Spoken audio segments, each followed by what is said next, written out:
സുഹൃത്തുക്കളെ നമസ്കാരം. മറ്റൊരു കുഞ്ഞു വീഡിയോയിലേക്ക് സ്വാഗതം. ഒരു വടക്കൻ വീരഗാഥ 1989 ഇറങ്ങിയ മമ്മൂട്ടി, ഹരിഹരൻ, MT വാസുദേവൻ നായർ ടീമിൻ്റെ ഒരു വടക്കൻ വീരഗാഥ വീണ്ടും പ്രേക്ഷക സമക്ഷം ആധുനിക ടെക്നോളജിയാൽ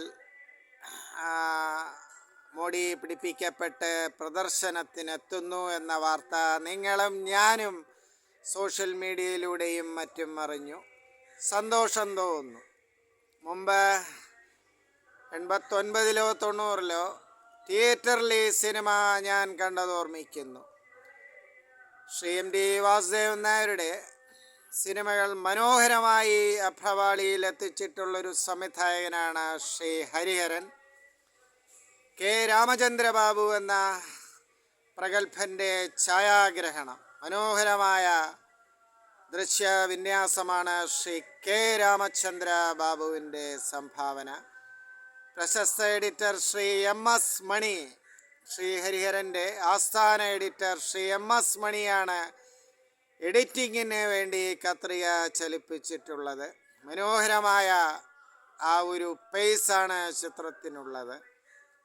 കലാസംവിധാനം കൃഷ്ണമൂർത്തി. ധാരാളം അവാർഡുകൾ ഈ ചിത്രം നേടുകയുണ്ടായി.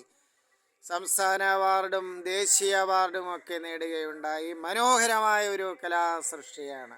ശ്രീ MTയുടെ ആ കഥാഗതിയിലെ അവസാനത്തെ ക്ലൈമാക്സ് അടുപ്പിച്ചുള്ള ഒരു ട്വിസ്റ്റ് അന്നേറെ ചർച്ച ചെയ്യപ്പെടുകയുണ്ടായി. അത് എഴുത്തുകാരൻ്റെ സ്വാതന്ത്ര്യം. അപ്പോൾ മനോഹരമായൊരു ചിത്രമാണ്. അന്ന് പഠനകാലത്ത് ഞാനും ഒരു സുഹൃത്തുമൊക്കെ ഈ ചിത്രം തിയേറ്ററിൽ നിന്ന് കണ്ടത് ഓർമ്മിക്കുന്നു. നല്ലൊരു തിയേറ്റർ അനുഭവമായിരുന്നു, ദൃശ്യാനുഭവമായിരുന്നു. വീണ്ടും ഈ ചിത്രം എത്തുന്നു എന്നറിയുന്നു. എന്നാലും അന്ന് കണ്ട ആ ഒരു ആസ്വാദന, ആ ഒരു ഫീൽ ഇന്നും മനസ്സിലുണ്ട്. ഇനിയും കാണാൻ എനിക്ക് താല്പര്യമില്ലെങ്കിലും ആ 80കളുടെ അവസാനം കണ്ടൊരു ഫീൽ ഇപ്പോഴും മനസ്സിലുണ്ട്. നല്ലൊരു സിനിമ തന്നെയാണ്. അന്ന് ജനിച്ചിട്ടില്ലാത്ത കുട്ടികൾക്കും ഈ ചിത്രം കാണാത്തവർക്കും ഇനി ഈ ചിത്രം തിയേറ്ററിൽ ആസ്വദിക്കാം എന്നുള്ളതേ ഉള്ളൂ. എൻ്റെ തലമുറയ്ക്ക് വീണ്ടും കാണണമെന്ന് നിർബന്ധമില്ല. നന്ദി, നമസ്കാരം.